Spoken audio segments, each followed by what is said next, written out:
शिवरात्रि का त्यौहार बहुत ही जल्दी आने वाला है और शिवरात्रि के त्यौहार पे बहुत सारे भक्त ये सोच रहे होंगे कि हम घर के अंदर शिवलिंग को लेकर के आएंगे, शिवलिंग की स्थापना करेंगे।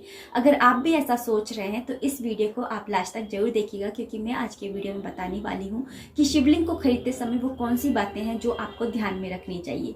इसके अलावा अगर आपके घर में ऑलरेडी शिवलिंग है तो क्या वो शिवलिंग ठीक है, और अगर ठीक है तो ठीक है, नहीं है तो फिर आप उसको कैसे उसको ठीक कर सकते हैं। क्योंकि जब हम किसी भी चीज़ से या भगवान की किसी भी मूर्त से अटैच्ड होते हैं तो उनको सिरहाना हमारे लिए ना थोड़ा सा डिफ़िकल्ट होता है, क्योंकि हमारे जो इमोशंस होते हैं वो उनसे जुड़ जाते हैं। और वैसे भी जिस मूर्ति की या जिस तस्वीर की हम पूजा करते हैं वो अभिमंत्रित हो जाती है और उसके अंदर भगवान आ जाते हैं। नहीं तो मानो तो कहते हैं ना कि पत्थर पत्थर ही है, और मानो तो वो भगवान बन जाता है। ऐसे ही वो जब हम डेली डेली किसी भी भगवान की या किसी पत्थर की भी पूजा करते हैं तो वो अभिमंत्रित हो जाता है और फिर उसके अंदर भगवान का वास हो जाता है, इसलिए उन्हें सिरहाना भी पॉसिबल नहीं है। तो ऐसे में हम क्या कर सकते हैं, आज के वीडियो में मैं आपको बस यही बताऊंगी, वो 3 बातें जो आपको शिवलिंग खरीदते समय याद रखनी चाहिए। आज के वीडियो में मैं आपको 3 ऐसी बातें बताने वाली हूँ जो शिवलिंग को खरीदते समय आपको याद रखनी चाहिए। पहली ये कि आपने बहुत सारे वीडियोस में बहुत सारी जगह ये पढ़ा होगा कि शिवलिंग जो है घर के अंदर वो अंगूठे के साइज की होनी चाहिए। ये तो हो गया सबसे छोटा साइज जो आप घर के अंदर रख सकते हैं, लेकिन ज़्यादा से ज़्यादा बड़ी शिवलिंग कौन से साइज की होनी चाहिए। देखिए, जब हम शिवलिंग की शेप बनाते हैं तो कुछ इस तरीके से वो शिवलिंग की शेप बन करके आती है। तो सबसे छोटा साइज जो होता है वो ये होना चाहिए, और सबसे घर के अंदर बड़ा जो साइज है वो आपका एक ही मुट्ठी भर का होना चाहिए। मुट्ठी भर की शिवलिंग जो होती है वो घर के अंदर एकदम शुभ होती है, इससे कोई भी बैड इफेक्ट्स जो होता है वो आपके घर में नहीं पड़ते हैं।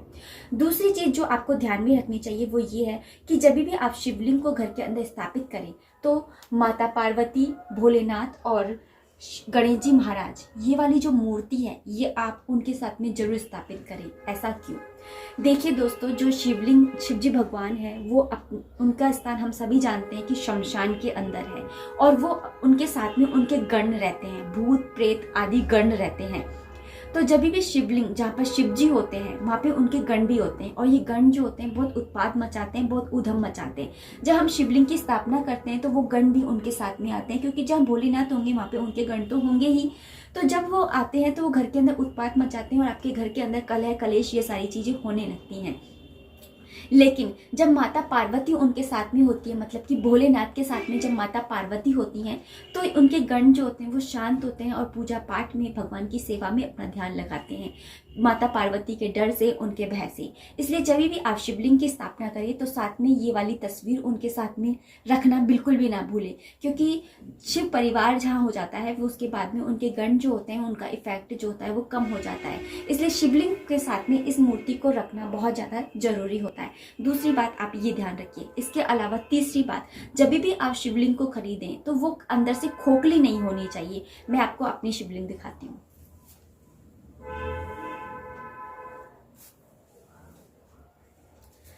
तो ये देखिए दोस्तों, ये मेरी शिवलिंग है जो मैंने अपने घर के अंदर स्थापित कर रखी है।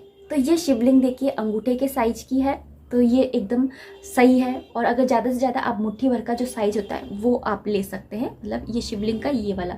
तो इससे बड़ी वाली जो मूर्ति वो ऐसे साइज की ले सकते हैं।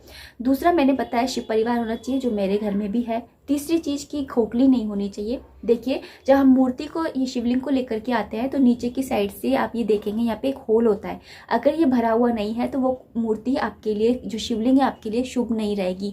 ऐसा अगर आप खोखली शिवलिंग लेकर के आते हैं तो आपके घर के अंदर लक्ष्मी कभी रुकेगी नहीं, क्योंकि आप अगर खोखला वर्ड जो है उससे अगर आप बोलते हैं किसी भी इंसान के साथ में, अगर आप जोड़ते हैं कि ये इंसान तो अंदर से बिल्कुल खोखला है, तो खोखला शब्द एक अपने आप में ही पॉजिटिविटी नहीं लेकर के आ रहा है, और भगवान के साथ में एक खोखला शब्द जुड़ना बिल्कुल भी अच्छा नहीं लग रहा, मतलब जच ही नहीं रहा है।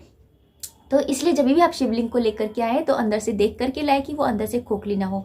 लेकिन अगर आपके घर में ऑलरेडी शिवलिंग है और वो खोखली है तो आप क्या कर सकते हैं। देखिए, मेरी शिवलिंग भी ऐसी ही खोखली थी, तो मुझे भी जब ये बात पता चली तो देखिए मैंने इस तरीके से हमारी ये वॉल पुट्टी है वो जो मैंने इसको अंदर भर दी है। अगर आपके पास में वॉल पुट्टी नहीं है तो आप सीमेंट भी इसके अंदर भर सकते हैं और इसको जो शिवलिंग है उनका जो खोखलापन है उसे दूर कर सकते हैं। मैंने अच्छे से दबा दबा करके इसके अंदर शिवलिंग भरी है और ये काफ़ी अच्छे से हैवी हो चुकी है।